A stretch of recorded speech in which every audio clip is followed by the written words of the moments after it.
Right, so today we'll go through meditations to, say, cultivate a sense of no self, that there isn't really a self.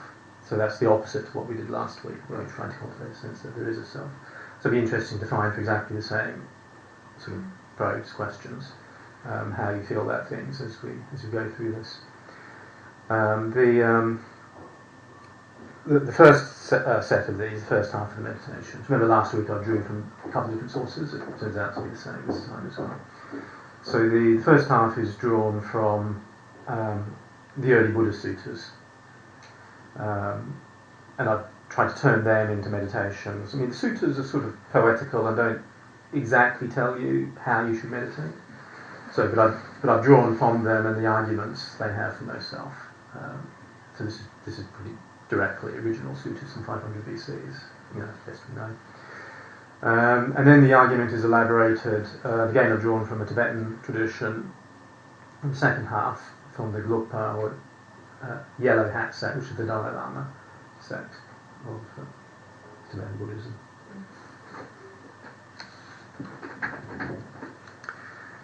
Right, so first meditation. Remember when you came in the room you're in now. Are you the same person now as you were then? It may seem so.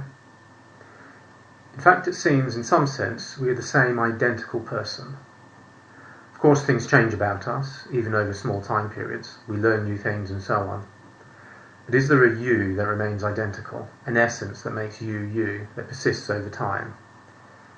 If so, we need to find something that doesn't change, the core bit that remains constant over time. This is identical to what we started with last time, but now we change. Let's consider what this you could be. 1. The body. If someone bumps into me, I say, you bumped into me.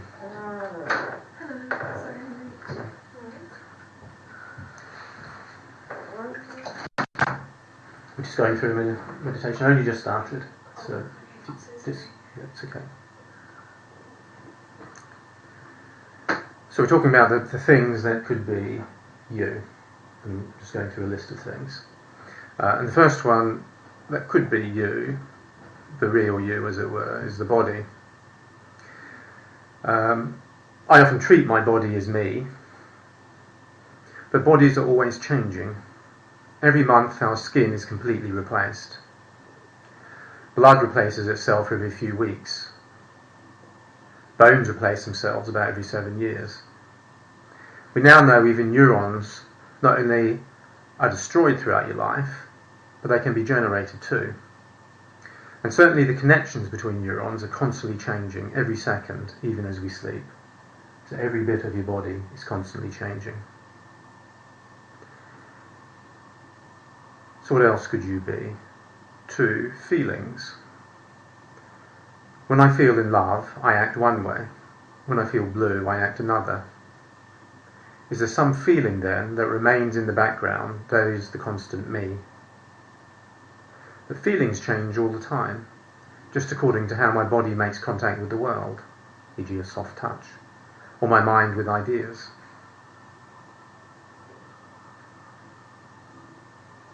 3. Perceptions. I perceive the world a certain way because of who I am. I perceive some things as familiar and others not. One house is my house and others not. When I turn inwards to my mind, I take some images as memories and others not. Some thoughts I take as my view on an important topic and others not. Surely all this categorizing defines me for who I am.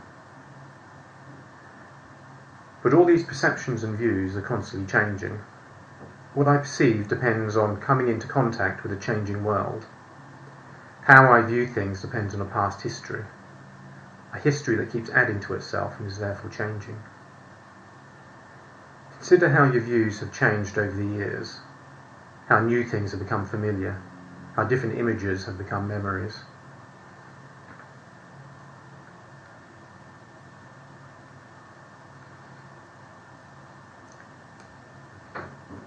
4. Intentions, volitions, will. Maybe I'm the process that makes decisions, the will. What I intend depends on what I know or don't know, and what I know constantly changes. So the process of making decisions, the sort of decisions I make, constantly changes. Consider how the sort of decisions you would make has changed over the years.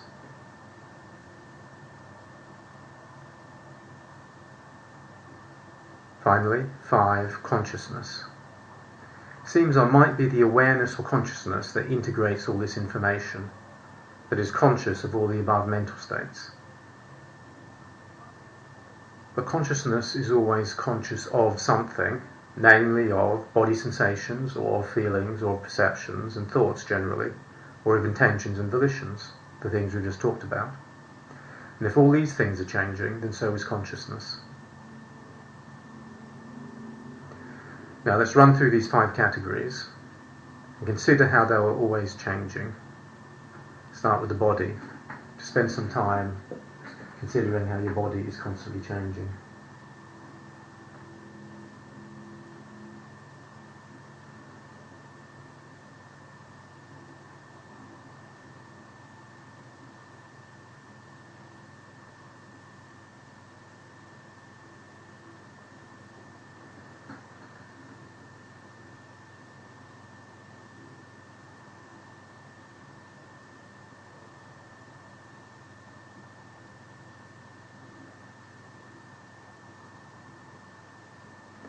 Feelings. Be aware of your feelings and note how they are constantly changing.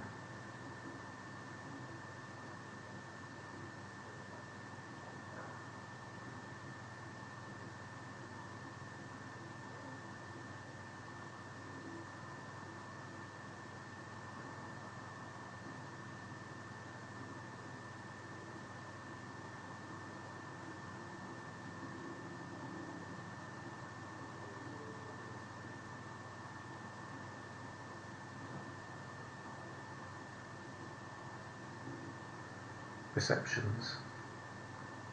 Be aware of perceptions, of touches, sounds, awareness of body position.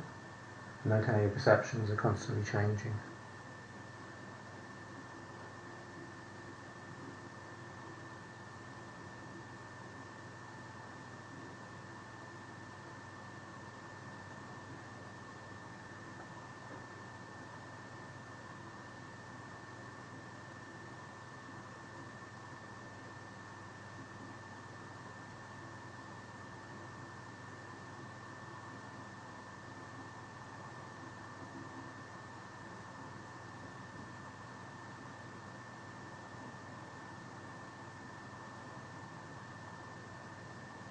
Intentions, desires, the will. Notice how it's constantly changing.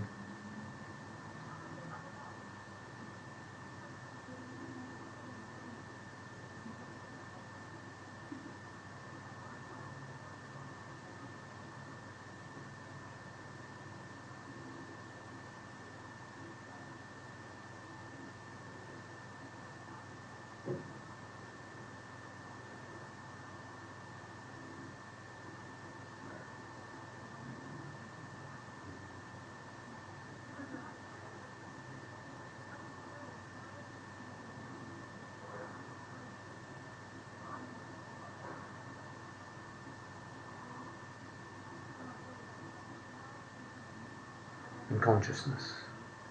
Be aware how your consciousness is constantly changing.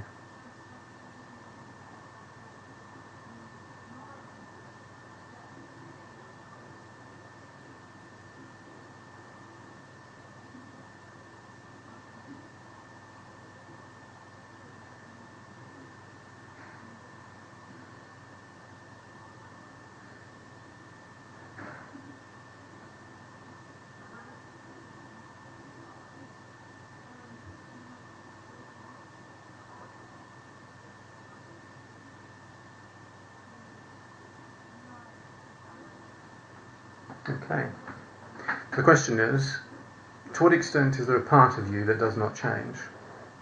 0%, everything about me changes. 100%, there is a core part that does not change at all.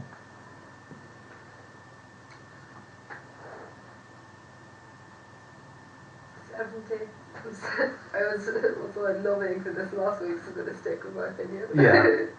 So yeah. That's what we often call the consistency effect.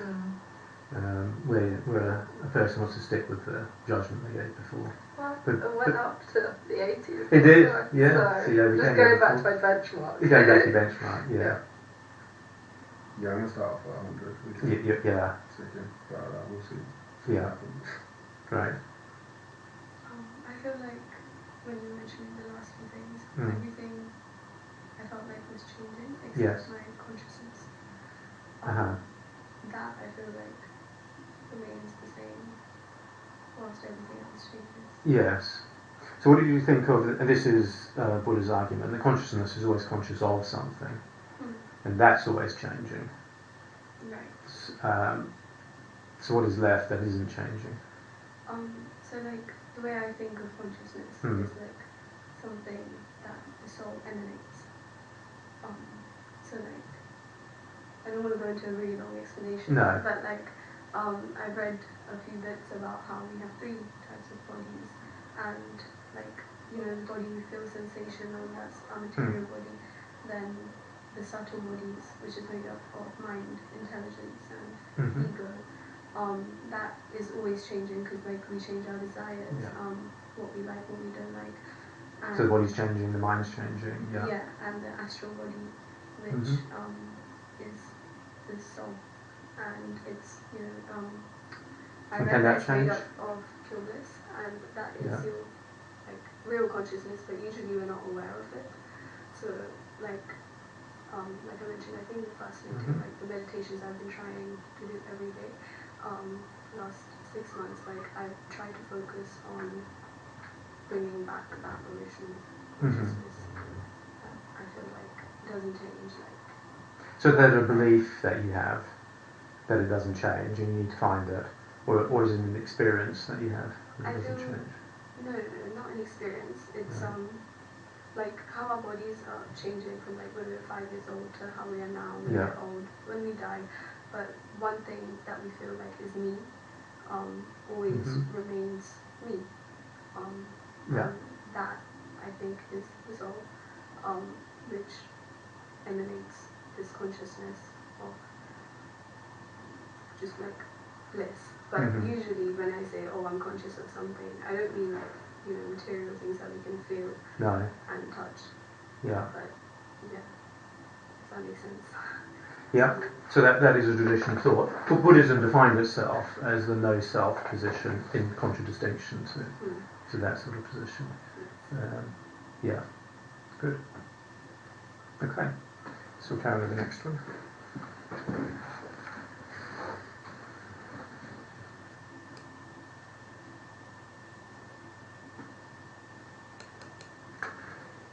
Two.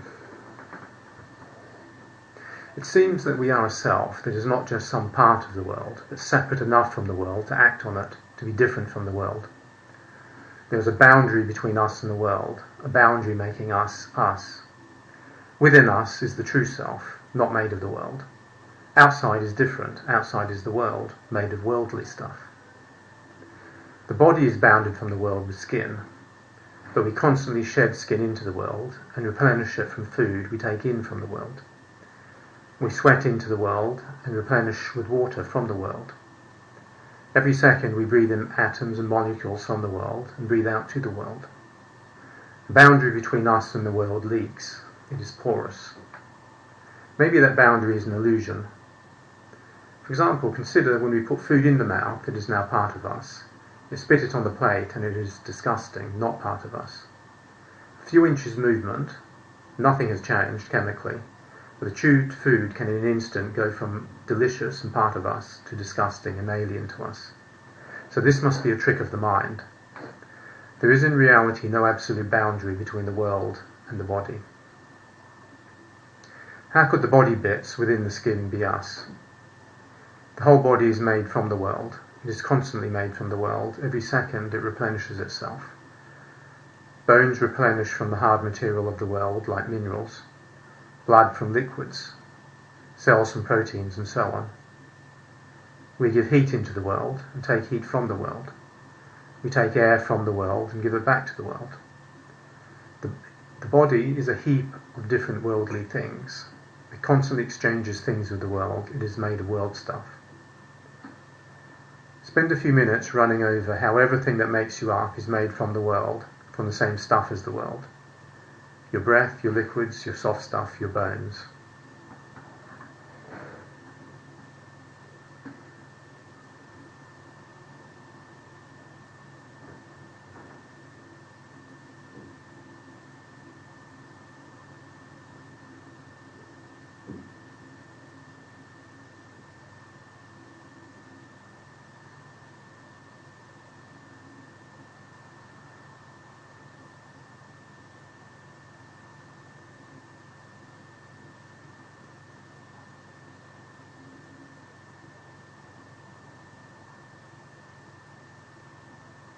Okay. The question is, to what extent are you separate from the world? 0%, I'm in every part just the same as the external world. And 100%, there's a core part of me entirely separate from the world.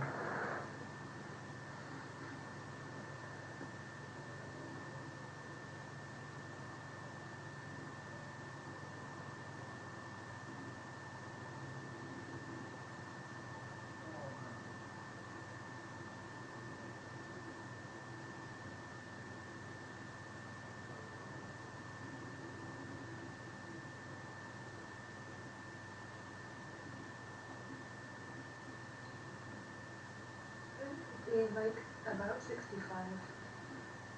Okay. It's like, it's a very good point. It's like, surely even your kind of inner, well, it depends what you believe, but your kind of inner voice, etc., wouldn't exist without your body being nourished and you having been conceived and born. Do you know what I mean? It's like, it's a huge kind of biological factor that we can't really separate ourselves from because we need that to survive.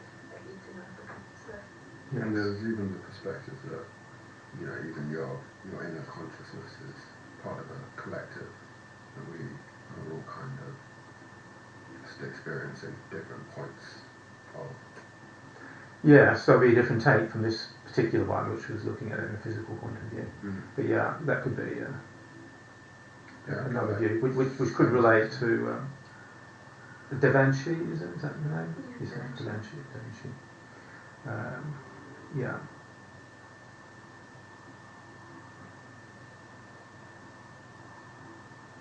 So the case you're talking about astral bodies, that has an individual self that's different from other selves. Yeah, but I feel like if we just consider the world as like the earth that we live in now, then obviously after hearing that, I feel like most of my physical body is coming from the world. There's no difference, but even like the astral body, just like how a physical body has some connection with the world, it must be a part of something else. Yeah. Which obviously we can't like. If it's made of something, for example. Yeah. Then it has some stuff. Yeah, or like not even if it's not material. If there's, for example, a bigger consciousness, which Serves your point. we're a part of a very small fragment of, which is in all of us. Yeah.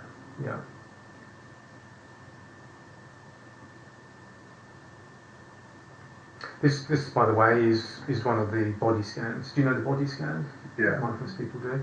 This is the original Suttas, Satipatthana, about 500 BC. It gives different ways of doing the body scan, and this is one of them, thinking about the continuity between every bit of you in the world, in terms of hard stuffs, liquids, air, and so on. Just as I've done here. Yeah, I would often do it when I'm trying to get to sleep. Oh yeah. Like a proprioceptive scan. Yes. Moving awareness to different parts of the body. Yes, right. Very useful. Yes. Yeah. Good for sleeping. Of course, the sleeping and relaxing and so on wasn't really meditation can be good for that and calming down and so on. But the ultimate aim, I take it from the Buddhist literature, was actually to disabuse you of any sense of self, clinging to any sense of self. And so this way of doing the body scan is meant to lead you to that by first disabusing you of the sense that you are your body, which is something we naturally take to be, or at least equally important for them that the body is mine in an important way that I'm attached to.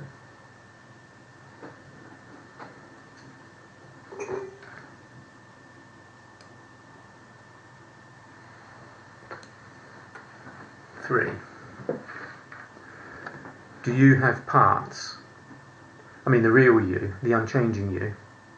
If you had parts, we could take out one part out and ask if the remainder is still you.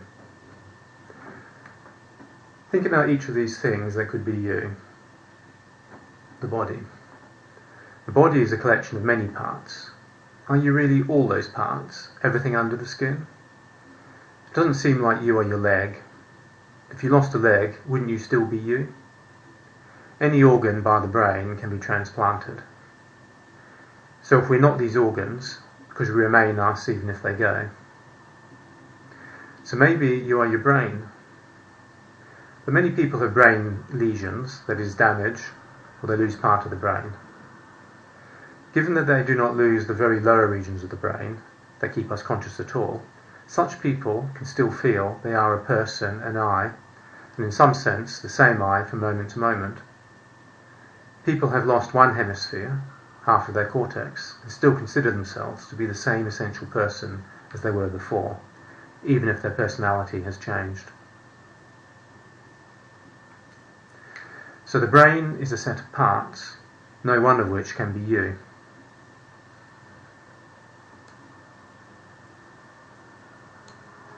As our unchanging self must remain one whole thing to not change, it cannot be the body. So what else could it be? 2. Feelings. You have many feelings as well.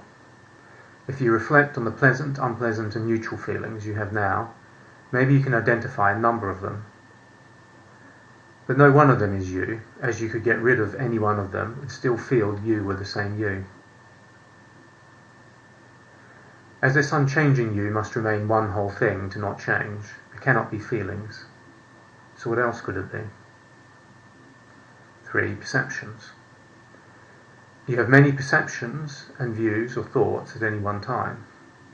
If any one of those thoughts or ways of thinking disappeared, you wouldn't have lost you. As this unchanging you must remain one whole thing to not change, it cannot be perceptions. What else could it be? 4. Intentions. You have many intentions, desires and volitions at any one time. No one of them is you either. You could get rid of any one and still be you. As this unchanging you must remain one whole thing to not change, it cannot be intentions. What else could it be? 5. Consciousness. You are conscious of many things at any one time. No one of these conscious states is essential for you to be you. As this unchanging you must remain one whole thing to not change, it cannot be consciousness. So what else could it be? But there's nothing left. The things we might consider to be us, bodies, feelings, perceptions, volitions and consciousness, is each a set of different bits. The body is made up of lungs, legs, joint oil and so on. So we could call each a heap, to caricature this aspect of them. The body is a heap of parts, my feelings are a heap of feelings, and so on. Could you, the core you, really be a heap? It doesn't seem like I am a heap. For each heap I can consider each part as something I can have or not have, and I still remain me. So we have 5 heaps: body, feelings, perceptions, intentions and consciousness. We have a heap of heaps. Do you feel like a heap of heaps? Now we're going to spend a bit of time running over the 5 heaps and how they are heaps, that is, they have parts. Start with the body.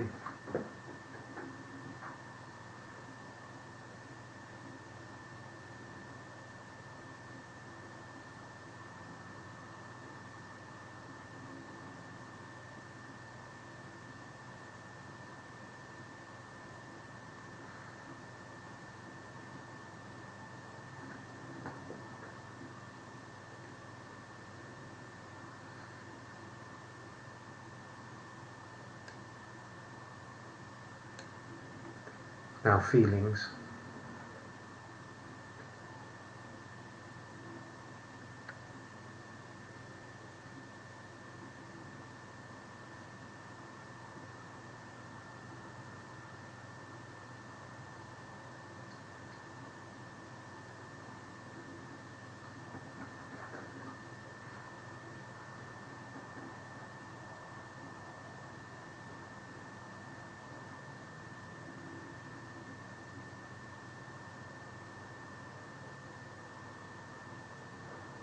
Perceptions.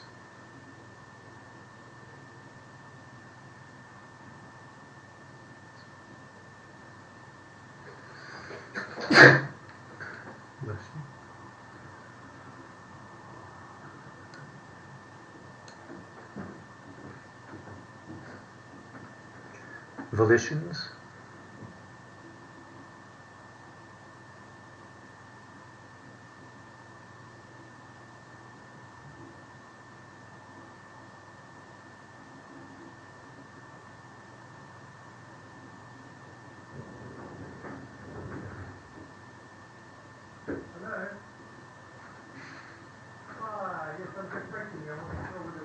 And consciousness.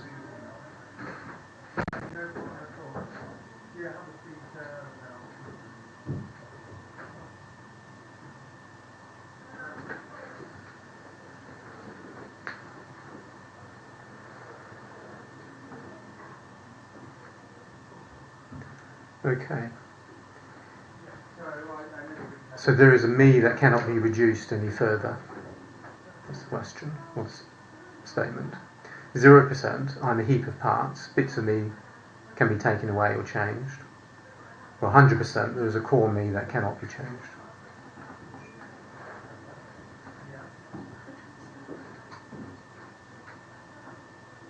Yes. You stick with it, aren't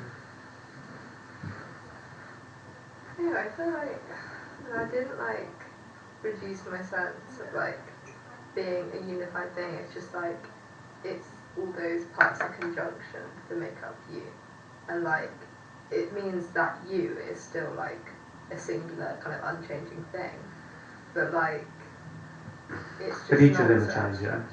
So you put them all together, the whole is changing too. I don't know. I still think, It confused me. Yeah. like, from last week, like there is still something beyond all the other heaps that can't really be reduced. Yeah. The awareness of the awareness. So it's the sort of thing we were doing last week, Yeah. the observing self, for example. Yeah, The point I still that think even observes. if you break down all the aspects of yourself, there is still the thing that exists beyond that. We'll come to that. I'm not sure the original Buddhist sutras dealt with that point exactly, but then the Tibetan tradition we're coming to does. And my view is there's something in the split in Buddhism about that. That either there's the point, but you are just a witnessing consciousness, a perspective, or that is also an illusion.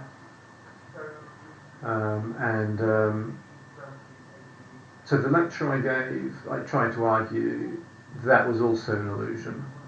It was sort of an implied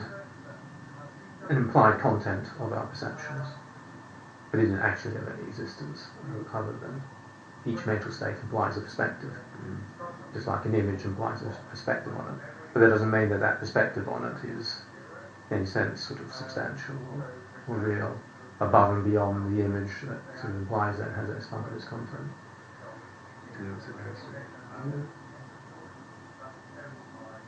But there's a division, I mean, and just like Devonshire was saying, there's a further division beyond Buddhism as well. So have any of you read up some Buddhism? I've read a little bit on Zen Buddhism Okay. and sort of integration with Western practices, and kind of trying to bring that understanding into a Western context. Zen Buddhism doesn't dwell on what I've just been talking about so much. No. You may have come across, have you heard of the aggregates? The 5 aggregates? Or heaps, they're sometimes translated. That's just the 5 things I'm going through is the 5 aggregates or the 5 heaps. And I realised after a while, actually calling them heaps was an argument in itself. Because if something's a heap, you can take away a bit. Nothing's essential to its existence. You can take away bit by bit at a time until there's nothing left. And so there was no essence to it. But yeah, that applies less to maybe consciousness than to physical body. It's obvious in the case of the physical body. The way Buddha linked it to consciousness is consciousness is always of something. And so you do have a sort of a heap of consciousness in that there's sound consciousness, there's vision consciousness, and so on. And there's a process that integrates them together to make integration, he said. But nonetheless, even though integrated, like you were talking about, we integrate these things together, it still consists of the parts that make it up. Just like a chariot consists of parts integrated together to make it function. But nonetheless, it does consist of those parts, including consciousness. And you can take it away part by part. But I don't know if you've seen 2001. No, there's a computer, it's a very old film now, but there's a computer there where they take out a bit of memory bit by bit, and you watch it break apart. It's consciousness go apart bit by bit. But, so if consciousness would have parts, then, so when we were born, like when I was 5, would my consciousness be a lot less than it is now? Because I didn't have that many experiences and memories. You could say that. It might be less rich, yeah. I mean, the argument doesn't rely on that conclusion, just that it's different. The consciousness when you're 5 is different. Even when you're 5 in 1 day is different from 5 in 2 days and so on. So the argument is simply that it's different. Okay, so correct me if I'm wrong, but does Buddhism believe, it believes in reincarnation, right? Is that real? Yes, that's right. So then I'm carrying my consciousness from my last life to now. Is that what they think? I don't know much about it, so I'm just... Yes, so what I have read is a Tibetan account. Well, how does that work with the no-self doctrine and the issues we're talking about? What about reincarnation? And the Tibetan explanation is that a body forms at death to carry the continuum of consciousness, but it needs that substrate for that to happen until it goes another body, and then the between lies body disappears. So you have that physical substrate there on the Tibetan view. You have a continuous physical substrate. So if you don't believe in those additional physical substrates, then you wouldn't have reincarnation in that view, because there's no essence to the self that exists by itself.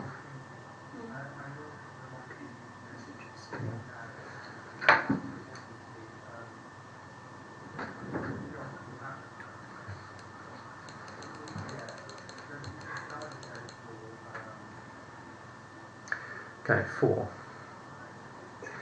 If you wanted someone else to raise their arm, you could ask them, but they might refuse.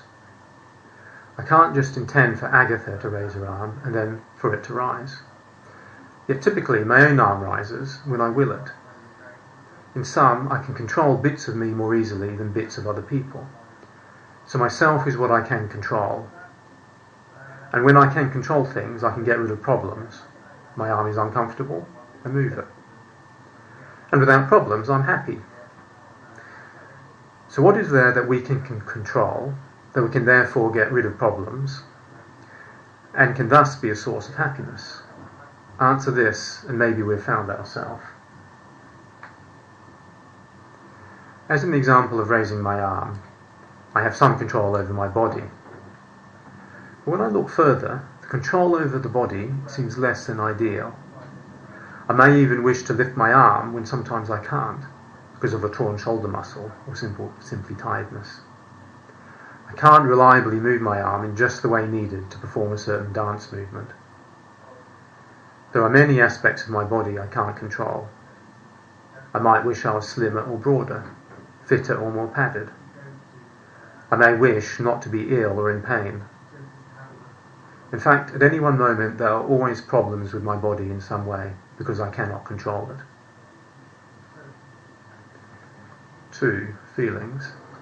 I can control my feelings somewhat, but I wonder if it is really much more than I can control someone else's feelings by smiling at them. Often there are feelings I don't want to have.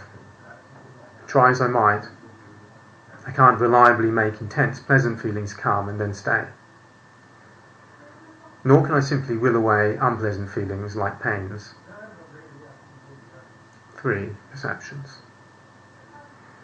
I can to some degree control what I see and how I see it, but I can't decide to change how I categorize the world in my mind and just see things differently. What I perceive or think about depends on what my sense organs make contact with in the world, and on what my mind makes contact with. How I see things depends on my past history, which moulds the way I think and see. I can't change my history.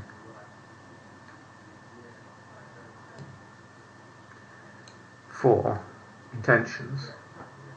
Can I control my decision-making process itself, my will, my control centre? Finally here have we found ourself, the very process of control. But I can't even control my control centre in ways I want. Habits are hard to break. Urges are hard to overcome. Cravings and aversions can be problems I don't want. My attention is often drawn to distraction and not to the task I want completed. What I decide is influenced by past examples, by what other people have decided, by things I don't know. 5. Consciousness. By directing attention, I can control my awareness somewhat. But as my awareness or consciousness is always of one of the previous heaps, control of my awareness is limited, sufficiently bad to make problems. I'm aware of things I don't want to think about, and not aware of those things I need to think about. I'm aware of body sensations, feelings, sights, and desires I cannot change. Now we're going to run over the 5 heaps and how you can't perfectly control the 5 heaps. So there are always problems with each of them, starting with the body.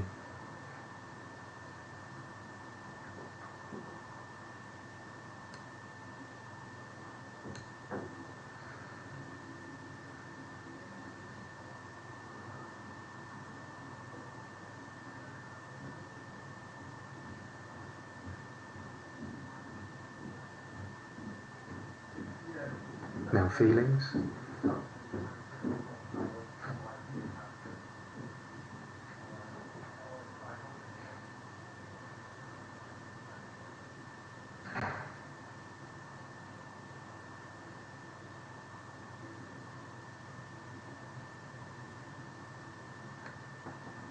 Perceptions.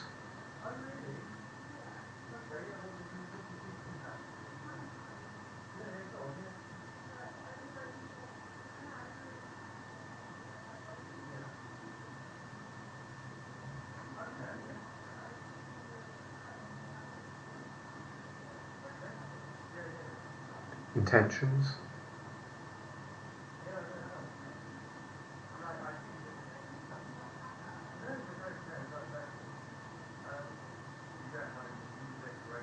And consciousness.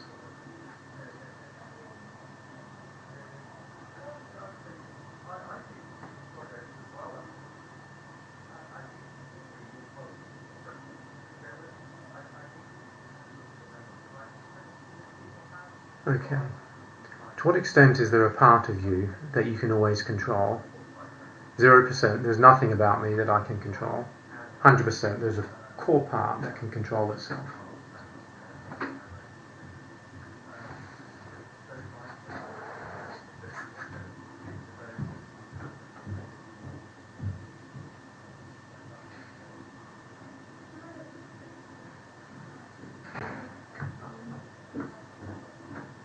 Not neither of them is not really. If I feel like the core part, which I spoke about earlier, it can control itself, but because I'm situated so much in the other heaps, like my mind is always thinking about the other things, that I can't focus on the core part controlling itself.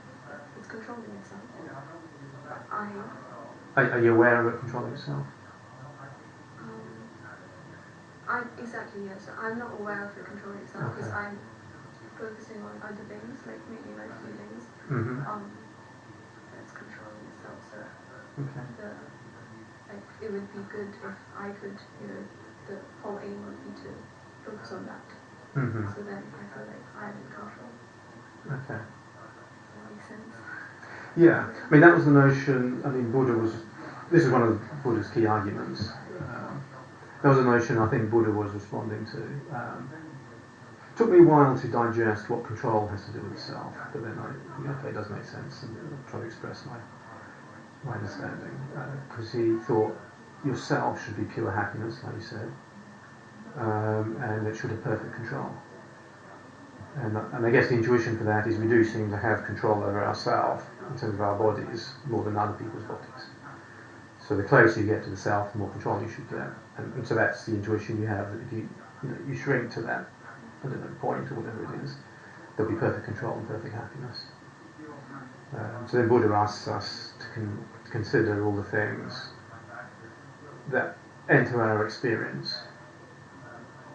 And that's the 5 heaps, all the things we could be aware of that could constitute our experience. But in none of them do we find this perfect control and lasting bliss.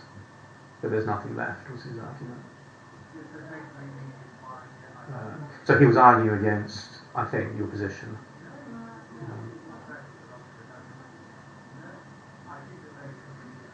I need to read up more like what he said because I've just looked at the other side. Yeah, no, that makes it interesting. Yeah.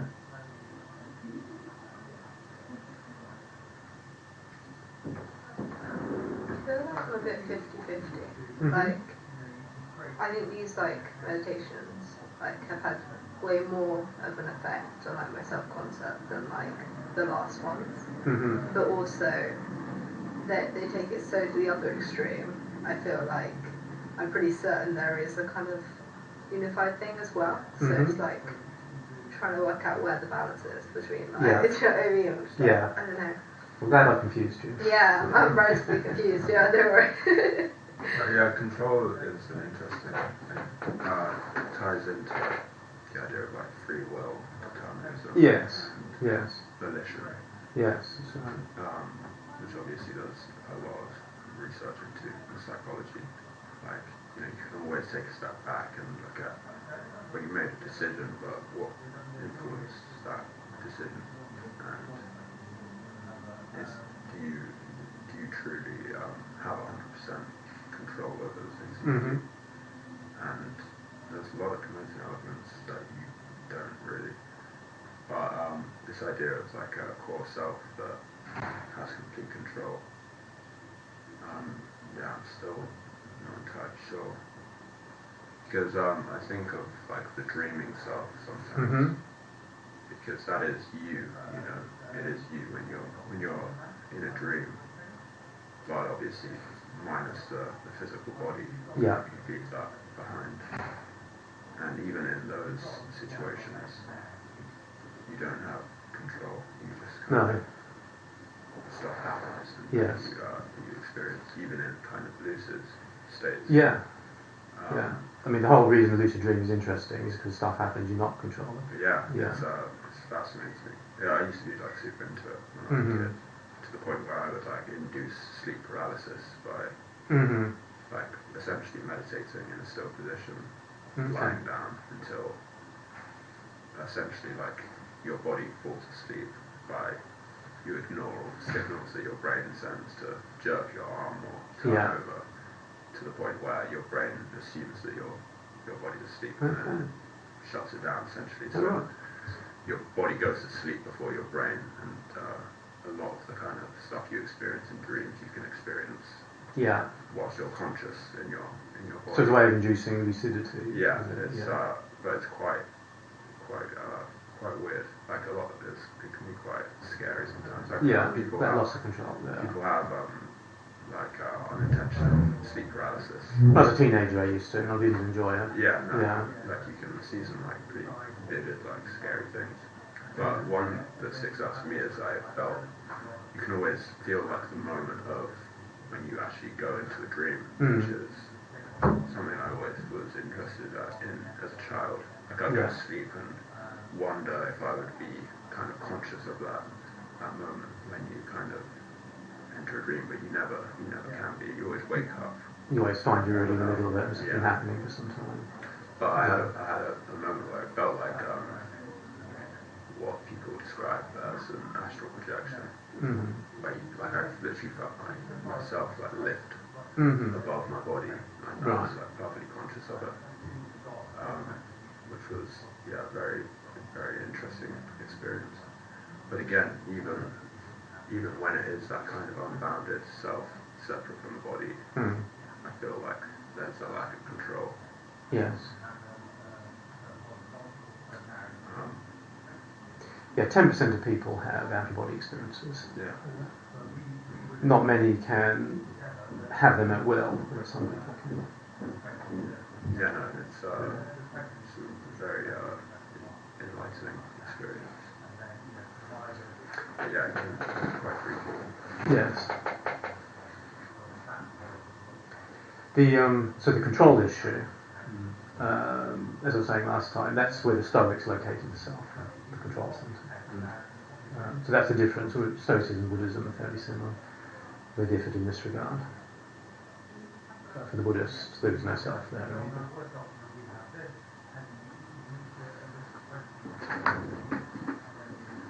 This is like a little bit off topic, but it's kind of similar.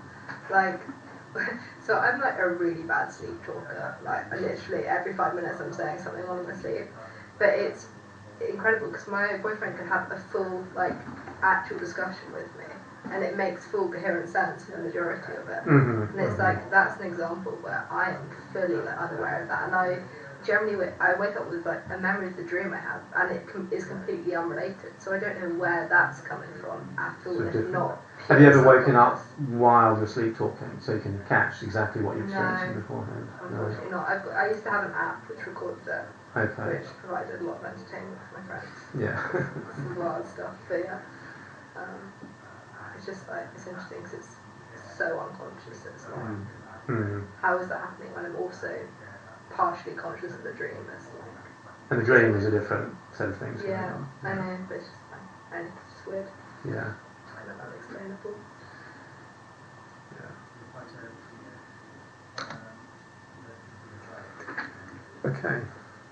So now, we're actually moving now into the Tibetan yellow hat set of arguments and meditations, which will deal with some of the issues we've mentioned.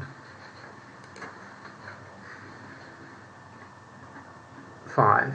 It doesn't seem that any of the heaps, or the sum of the heaps, is me. It seems more like I own the heaps. I am that which owns the heaps. It is my body, my feelings, my perceptions, my wishes, my awareness. Just as I own a book, but I'm not the book, so I own the heaps and am not the heaps. Any of the heaps can change, and I am what is left unchanging. My thoughts change, but here I am still. My body changes, but here I am still. My wishes change, and here I am. That's how it seems. Now, either I am separate from the heaps, or I am the same as the heaps.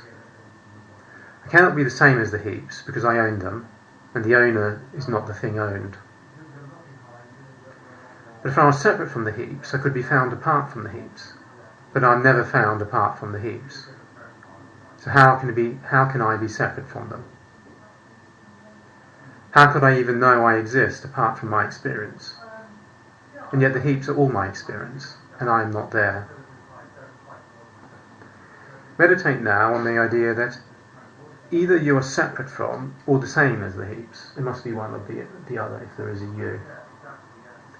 Yet you can't be the same because you own them, and you can't be separate because you're never found away from them.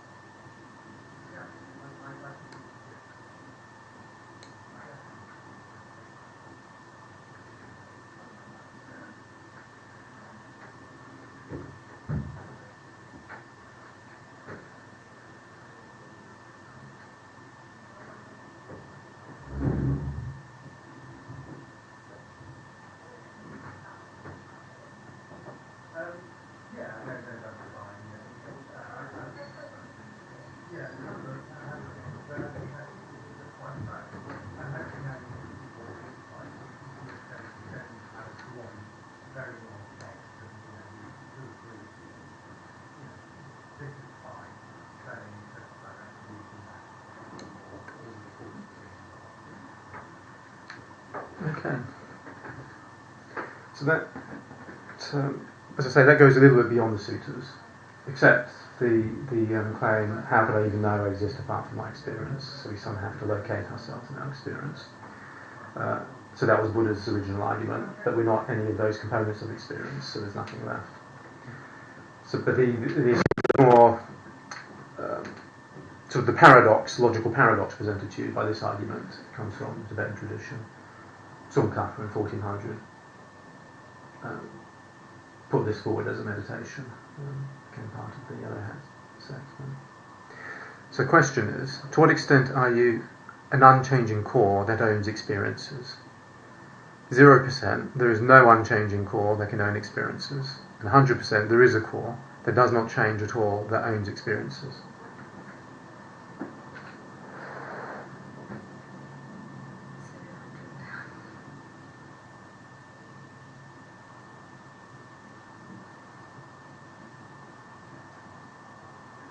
I'll go down to 80%. Okay.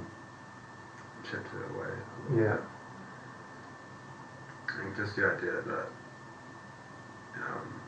it's like you can identify something that is separate from all of the heaps, but without the heaps, can it really exist? Can it be observed? No. Which is interesting. So that was a good argument. Yeah. Yeah.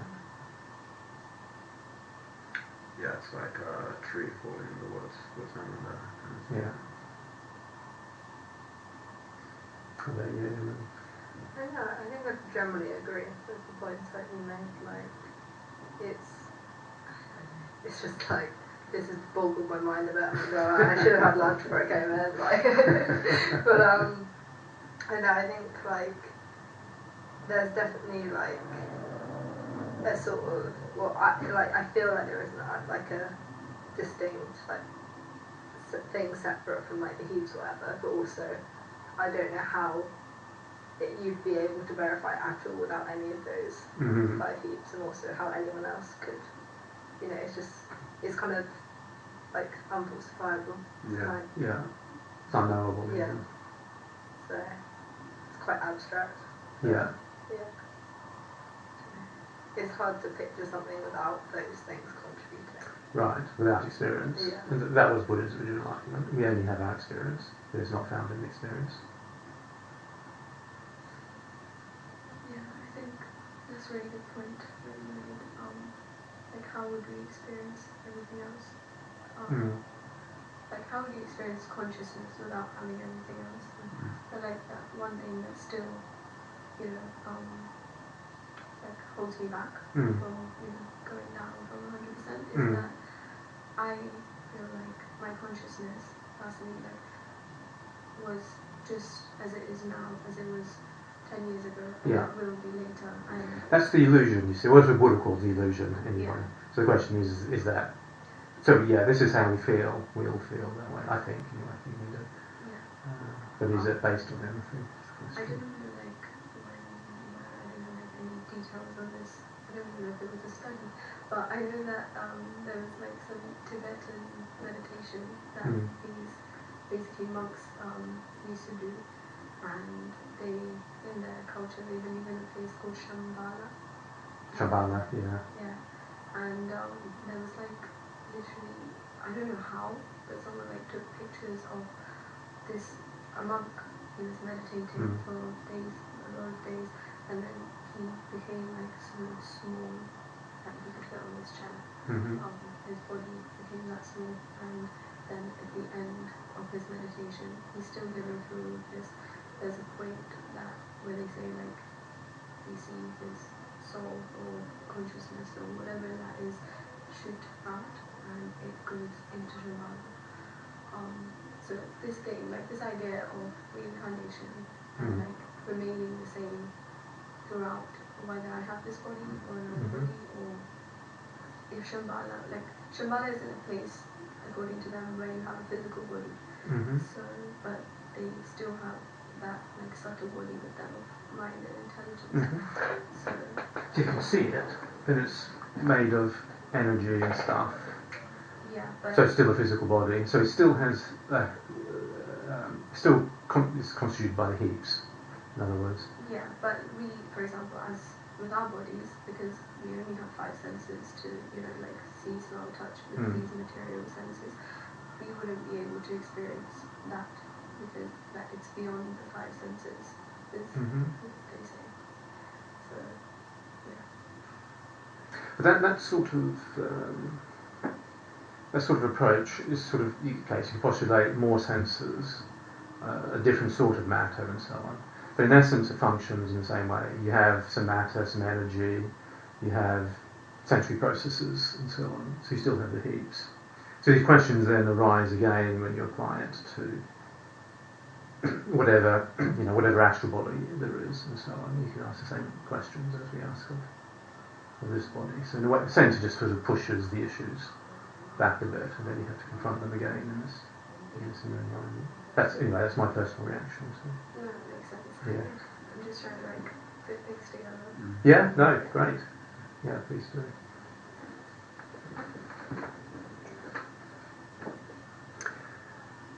Okay, 6. We have been considering problems with the idea there is a core unchanging self. Well, we also have a clear notion that we are such a self. If there cannot be a self, then our notion is false. It is an illusion. Most people do not consider their notion of a self very closely. Who is the me who is listening to this now? You can catch that me, at least your sense of it, in any moment. The I that acts, that feels, that sees, that has plans, seems to own the heaps. Seems it is like a point, unstructured itself, a literal point of view, yet one that can act and persist unchanged over time. Find your sense of that self. Now consider how it must be false. There is nothing that is unstructured, persisting unchanged. It cannot be the same as any of the heaps, individually or together, and yet it cannot be separate from them, so it cannot exist. And if the self is that which we can control perfectly, as there is nothing we can control perfectly, the ideal self does not exist. So what does exist that makes talk of a self sensible? Well, there is a causal chain of mental states in my head. All my current states, as they meet the rest of the world, give rise to the next mental states. This stream, this flow is constantly changing. It is structured. But it is useful to call it I. I can refer to this particular mind stream as the one that has certain beliefs over a period of time, that decides to do certain things. This self, as the streaming of my mental states, exists. It is reasonably consistent, so you can predict its future beliefs reasonably well, for example. The self, then, is just a useful convention. It is useful to regard the mind stream as a self. But the self that we think we are, the unchanging, unstructured point of view, does not exist. Now meditate on how there is a sense of self we have as an unchanging essence, but the real reference of I is a constantly changing stream.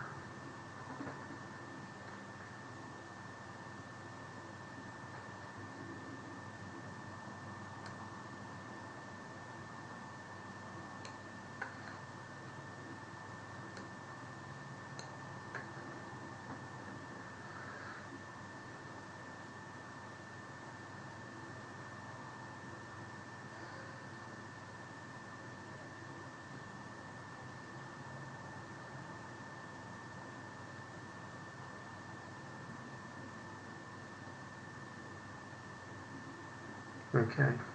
To what extent is there a part of you that does not change? 0%, everything about me changes. To 100%, there's a core part that does not change.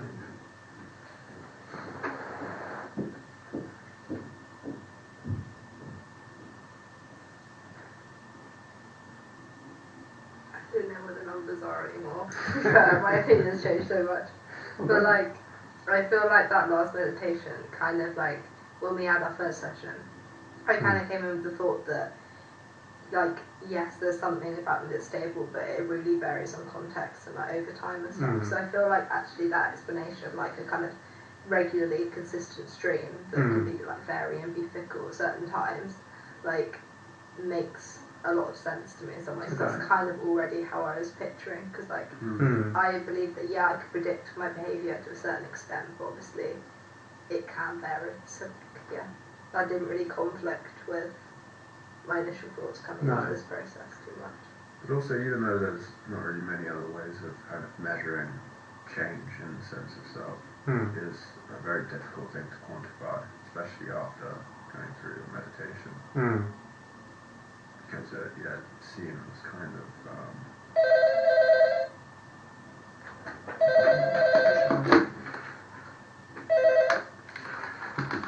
like redundant, to put a number on it. It's difficult. Do you mean by redundant, do you mean that the concept of self doesn't add anything? Yeah, like it's just hard to kind of chart, quantify. Yes. Just because it's so kind of abstract, and all your thoughts about it can kind of be all over the place. Yes. Yeah, it's tricky. But I do. I think it has been affected by these meditations, but there can be change. Yeah. All right. Do you want to say anything? Exactly where I was. I think just like, how we mentioned earlier about if we're a part of something, like we're a part of the world, our bodies are a part of the soul, and how we said if our consciousness is a part of a bigger consciousness, then like that's what gives me reassurance, that like it doesn't change. Because the bigger consciousness can't change, just like the world outside around us is going to remain the same. All the chemicals, all the substances are going to remain the same. So that consciousness remains. Yeah. This wasn't part of meditation, but one thing you could ask about such a self is, what does it do then, if it never changes? What is like within this life? Yeah, just what does it do in any life? If it's unchanging, if you had something that was completely unchanging, it couldn't do anything, could it? So like, this is very like, it's not like supported by evidence. No. But I feel like because we're not conscious of that thing always being the same, like we have so many doubts. Even though I think that thing doesn't change, I'm always so caught up in other aspects of my life, like the feelings of my body, bodily sensations.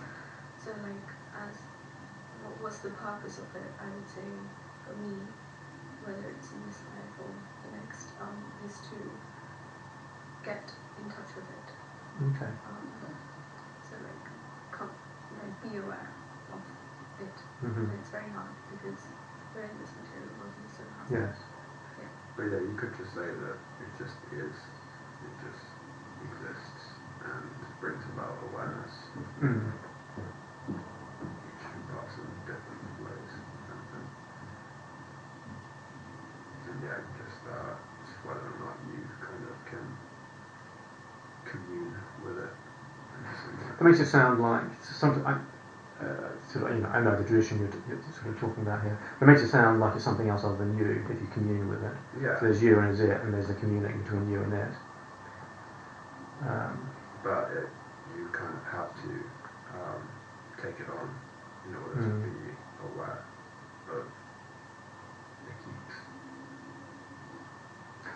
So for there to be any awareness at all, that's what it does, as it were. Yeah, and it's something that every living thing can kind of experience on some level. And like, is it so abstract to commune with yourself? Because you kind of already do that. Like, say you're feeling some way in a certain situation, you refer back to what you know about how you've handled situations previously and stuff. It doesn't feel like that large a leap to be conversing with a kind of part of you that stays at a constant baseline, and maybe that's the benefit provides like a mark for where sort of balance is. It's getting back in touch with that. That's part of it. Yeah. One way of thinking about talking to yourself, I think, is precisely we are different bits or modules. So we can put a query into the system, and then the query comes back with an answer from somewhere else. So we talk to ourselves, as it were. We're not really talking to ourselves. We're creating queries or questions, and we're getting reactions back from different parts of the mechanism. So that would be precisely because we're not point selves that we can talk to ourselves. I think what most people, including like myself, we consider like our desires to be us. And that's why I feel like we lose touch with the consciousness, because our desires are so, like I say, corrupted. You know? Yeah, although you are not your desires. Exactly. So people from sort of the tradition you're coming from there, and even I'd put some Buddhists in that tradition actually, like we did last week. If there's a point observing self, you still have the exercise of saying, well, I'm not my thoughts, I'm not my intentions, I'm not my desires, I'm not the 5 heaps. That's still part of the meditative process in the traditions that accept a self, maybe an observing self. So yeah, that is in common. So the argument here, which is a Buddhist one, probably developed just shortly after Buddha himself was around, that there's a conventional meaning of words which can be useful, and the self is one of those things. It's useful to say I. It's referring to this constantly changing stream, and we think of it otherwise, but it's a simple model that is useful, but it isn't actually the ground bottom truth.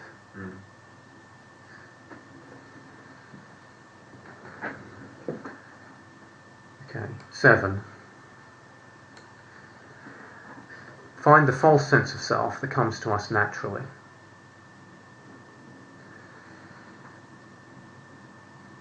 Consider any of the previous arguments that helps you see that such a self does not exist.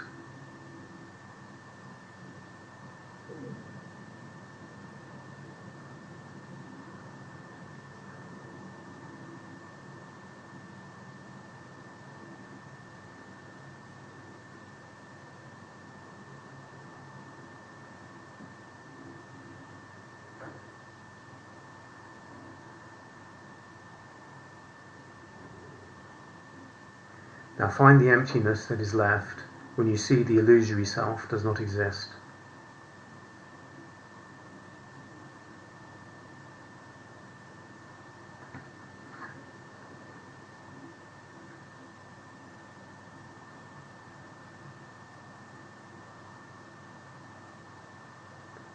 Now spend some time just holding that emptiness in your mind.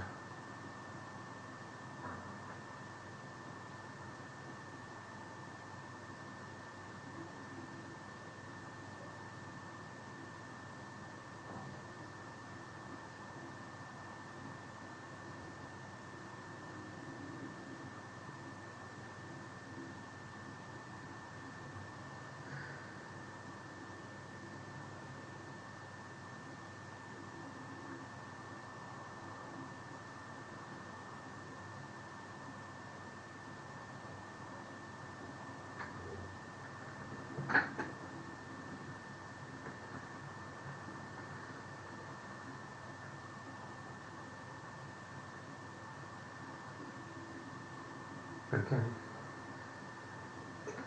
To what extent is there a continuing self?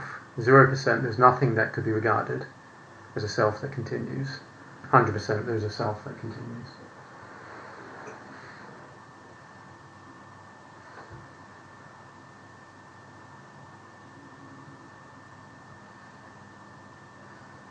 I'd probably say it's kind of like back to 17 when we're viewing it that way. Like that there is I'd say there is a part that obviously continues, but it can vary a little bit, and that's what I'd be calling the 30%, I guess.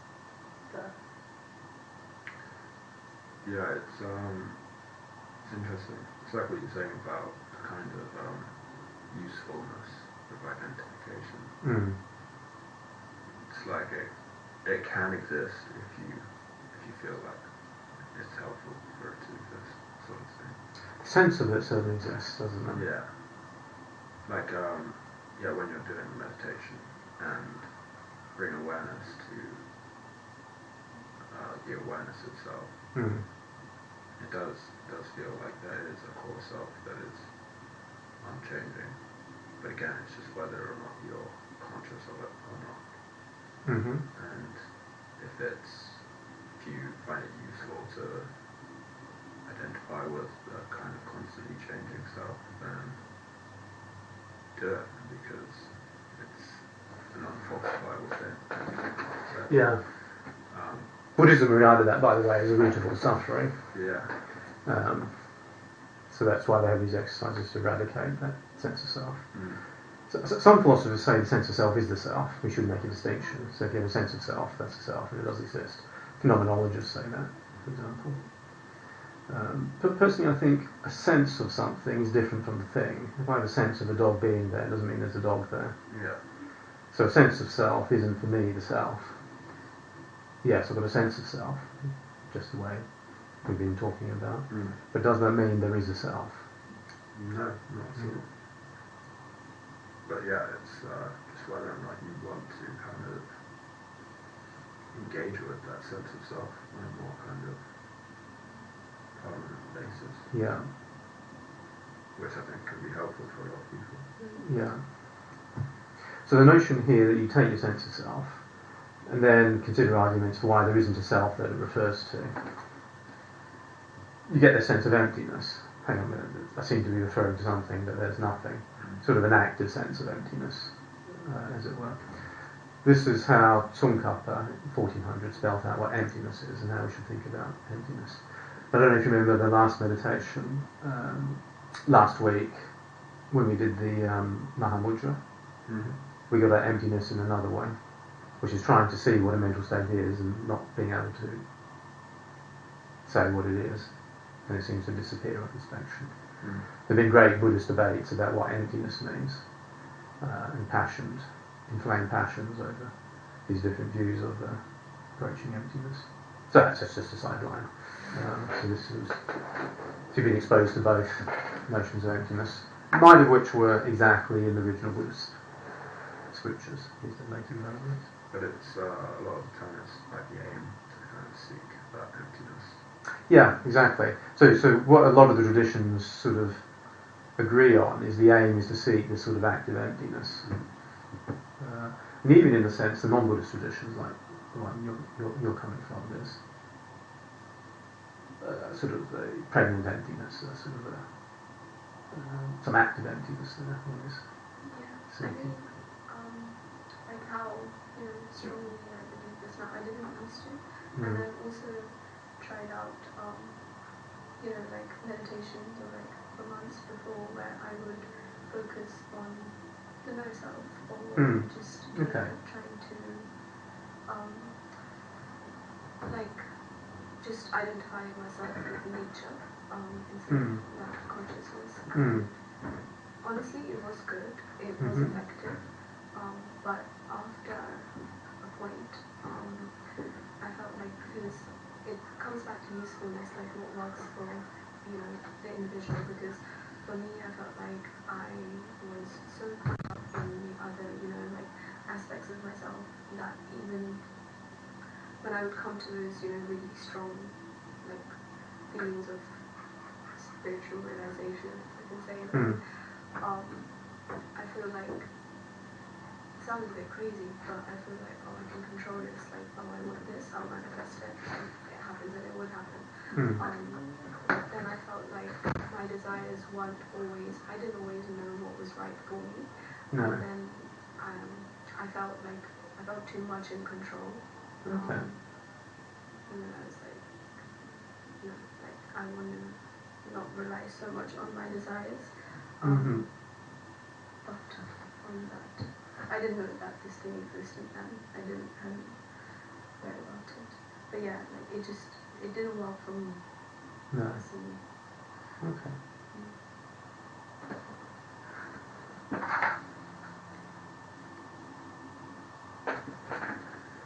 Okay, 8. As everything is changing, clinging to something constant as a way of finding happiness will lead to unhappiness. What we want to keep stable slips through our fingers. Grabbing an unchanging self to find happiness is like plucking water to satisfy thirst. Trying to keep things constant to solve problems once and for all is like crushing a beautiful, delicate flower in your powerful grasp. The flower's beauty comes from its transience, yet your grasp comes from the false belief you can keep that moment. By contrast, embracing change allows happiness. It is because we are changing that we grow, develop, learn and improve.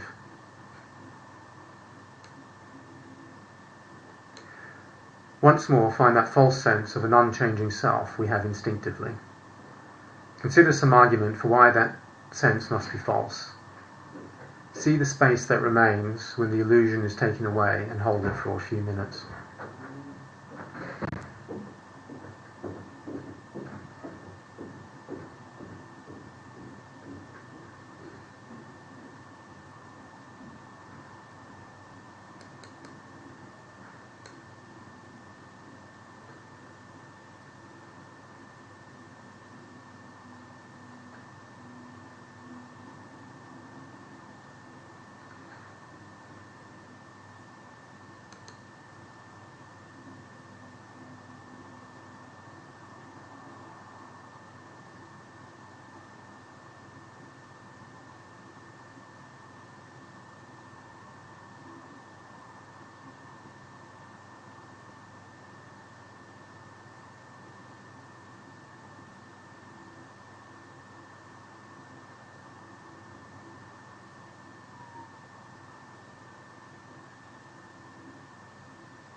Okay. To what extent is there an essence of you that is always the same, from 0% to 100%?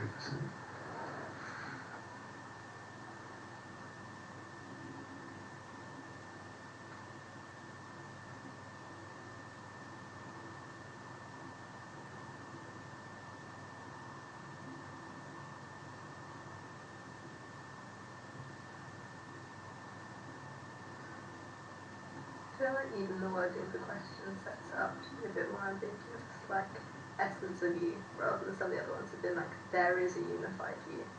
It's like essence already suggests something like a bit ethereal and like non-physical. So Which makes you. I think it like primes a little bit to be thinking of it as something like less like definable and more transient and stuff. By use of that word. But that might just be me.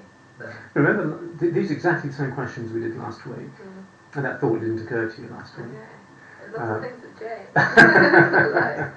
Yeah.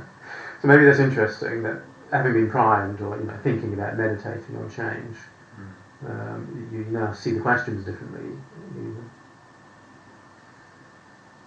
The point of this one was trying to motivate the sense that actually everything changing is a good thing. Why are we seeking for something that doesn't change? What's the point of it even? Let's rejoice in change. Flowers are beautiful because they're transient. I think there's like a psychological kind of hardwired desire for consistency. Yes. And change in many ways that it's expressed can be quite scary to humans. Yeah. Because we like things to stay the same for the most part. Familiarity can be appealing. Reassuring. So yeah, I think breaking that down is useful practice. And yeah, it does kind of open up a bit. Like, do you really need to kind of identify with never changing core self? Right. Can you just, be moment to moment, Just be the stream that changes. Yeah. I think, like, if there is, for example, something that remains the same, then it wouldn't be just humans that Mhm. have this Right. consciousness. Right. But obviously, like when you look at a tree or a dog, they're not thinking about all of these things No. that we're thinking about. No. But because they're living, I feel like they still have this constant, but they're just not aware of it. And the fact that we can just ponder upon it and think about what it is sometimes confuses us. Okay. Okay. 9. Breathe in, say 5. Breathe out, say heaps. And continue this for a while.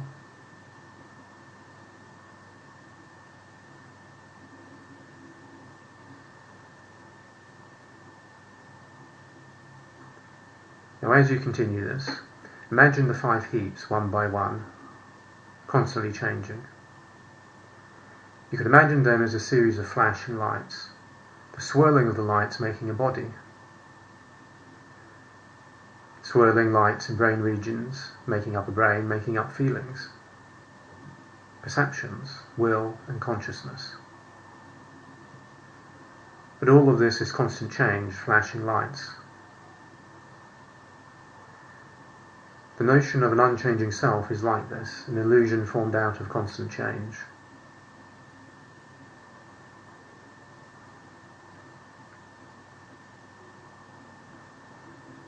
Imagine your own body is like this, including your brain and hence your mind. And hold this image.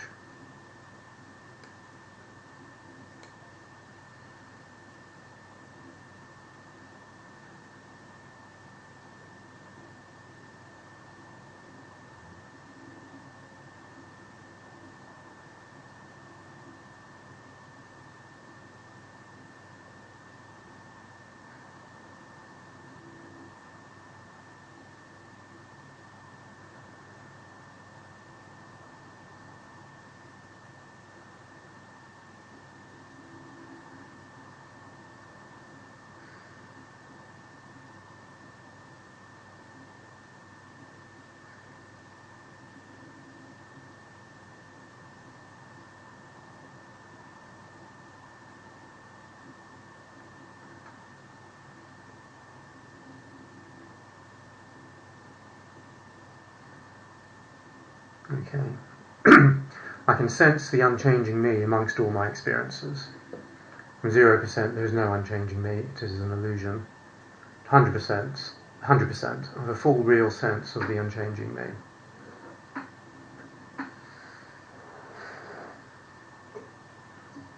wouldn't say 100%. Mm-hmm. Like answering that question, but I have the full sense of it. Mm. But yeah, like during this meditation, and like say 5 heaps, I just felt like as I was breathing out, I was letting go of the first 4. Mm-hmm. But not the last one. But I still didn't have a full sense of it. No. Yeah. Okay. Yeah, I'm going to go down to 50%. Wow. Because I can acknowledge that the sense of an unchanging self may be an illusion. Mm. But again, like I was saying earlier, it's just that do you choose to believe the illusion or to accept the unchanged? The red pill or the yeah. whichever colour it is. And yeah, it's helps you really if you feel it helps. But in the end, it is unknowable, therefore an illusion. Mm-hmm. Like memory contextualizes our reality, but all that really is the present moment. Mm-hmm. How we exist in the moment. Mm. So the illusion of the consistent self comes from engaging in memory and kind of placing some part of you that you believe to be consistent in all of those instances of memory where things have existed in the past. But when you get down to it, that isn't real anymore. You know, it is all in the past. Right. So the only thing is present, which is constantly changing. Right. So yeah. So this Tibetan meditation seems to have done the job for you. Yeah. I definitely noticed a change. Like last week I was pretty certain. You were pretty up 100%. Yeah. Pretty consistent. But yeah, I think it's something you can choose to kind of acknowledge. Because I like the way you're talking about how like it's up to you how you want to define it and what's kind of beneficial to you. Because like with the last meditation when you were talking about like the 5 heaps like swirling around or whatever, it made me like think of like chakras. And I think that's a similar thing. It's about trying to find the balance and alignment with that, but it's using a different format of parts to define different parts of, you know, experience or thing. Like obviously like the crown is like the more like elevated, like higher, like kind of more astral sort of stuff. And then obviously sacral is like the more bodily related stuff. So it's like just a different format of like framing a similar sort of question. So I think there's like a lot to be said for like different approaches having value depending on how you find it most beneficial to define it and like resonate with it. Yeah. And it's like if you like I think using the term illusion as was like a major factor in the change.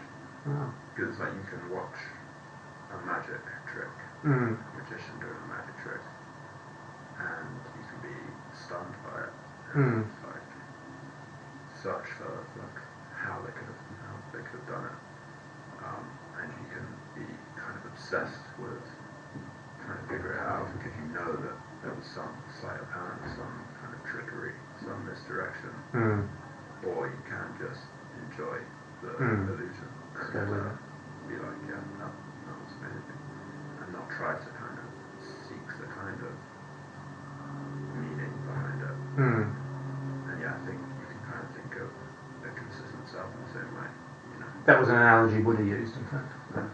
Magician's illusion. Okay, on to the last one. 10. Breathe in, say 5. Breathe out, say heaps. As you continue this, imagine the 5 heaps, one by one, constantly changing. You can imagine them as a series of flashing lights, a swirling of lights making a body, with feelings, perceptions, will and consciousness. But all of this is constant change, flashing lights. Imagine your own body is like this, including your brain, and hence your mind, and hold this.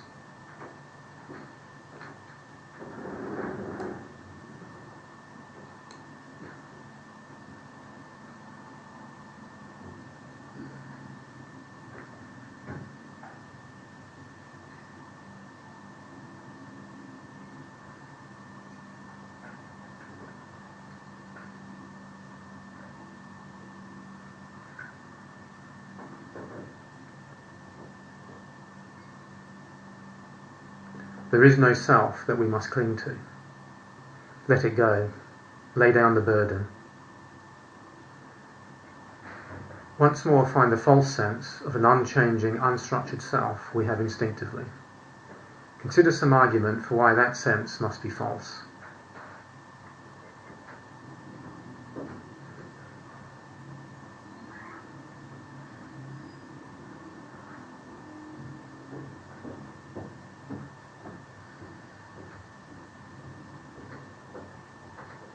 See the illusion and the truth behind the illusion, and hold that view for a little while.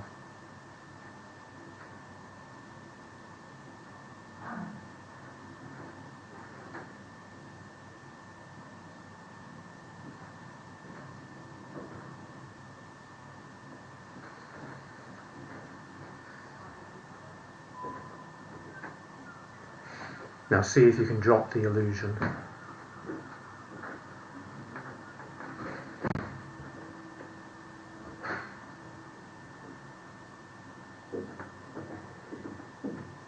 Okay. If you did the last bit, you achieved nirvana, by the way. So to what extent is there a part of you that does not change? 0 to 100. I think how you said in dreams, like it's just, a very short period of time where you experience something and then when you wake up it's over, so it didn't actually happen. But how you mentioned that you felt had an out-of-body experience and you felt something that was you outside of this body, then if we relate that to this body that we have now, then this is an illusion too. Mm-hmm. But Yeah. then the question I get is, what is the point of anything?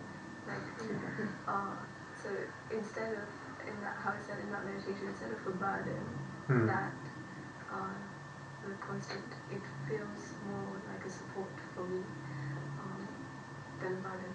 Because when I feel like there's nothing, then I feel like a burden on myself. About enjoy the change, enjoy the flux. Yeah. That's the point. If It's to savour the flux. change is good, but like you said, like, there's always something that we want to remain constant. In any field. Basically. Yeah, that's called the second noble truth of Buddhism. Yeah. But it also says that's the source of suffering. That's the Buddhist view. Okay.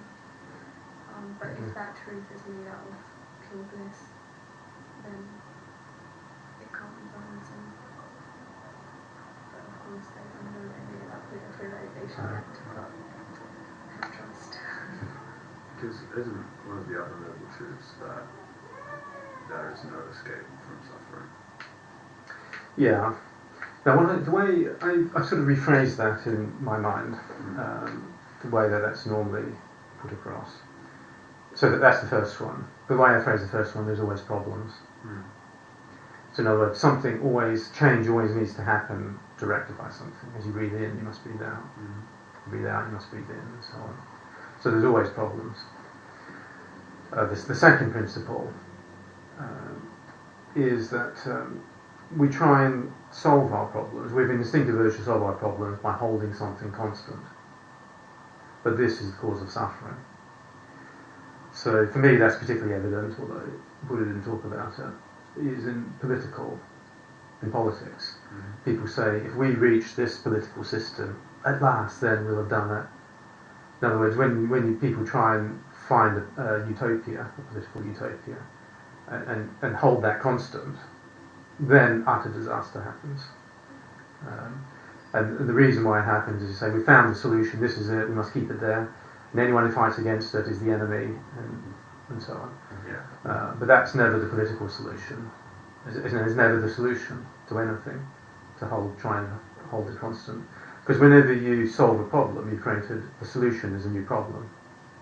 When I breathe in, I just solved the breathing out problem. Hang on a minute, I've got a new problem. I've got to breathe out. And that's sort of life in miniature. So there's always problems, and first principle. Second principle, we have an instinctive urge to solve those problems by holding something constant, and that causes distress. But we can't get rid of the distress. That's the third principle. But we can get rid of our distress, but we'll never get rid of the problems. So that's my take on the so-called Four Noble Truths. Yeah, that's a good way of reframing it. So those are the meditations, and they've been somewhat successful, I think, in your personal experiences. Yeah. And that's all we can look for. Because remember, these meditations we've done in the space of an hour or so. Whereas in reality, when Buddhists would do this, they'll be meditating perhaps for years on the sort of things we've been doing. So if we get small amounts of change in small amounts of time, that would be incredible, I think, and that's all we're looking for in the study. But we do, as I was saying I think last week, we exclude people who already have done a ton of meditation like yourself, because you'll already have sort of formulated, you've considered these issues and formulated your ideas, and philosophers likewise. So we're not likely to change. We're less likely to change anyway, in a small period of time, people who have thought about these very issues.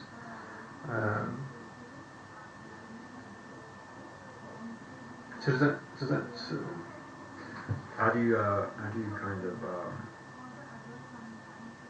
identify that when you're sampling participants? we ask people, have you well, we just do it in a Questionnaire. in a crude way. We ask them on the consent form or the introduction, have you formally meditated for more than 10 hours? If yes, we exclude. It's just rough and ready. We have to ask something precise. Yeah. Even though it's not that precise, but it's hard to make it more precise. Yeah. More than 10 hours, like in their life. Yeah, exactly. Yeah. So probably excludes both of you, for example, and maybe you. Did also yoga. Yeah. So it depends what you. And I did a philosophy A level. And you so did philosophy A level. Yeah. I feel like I would be out. Yeah. Shall I stop the recording here? Yeah, my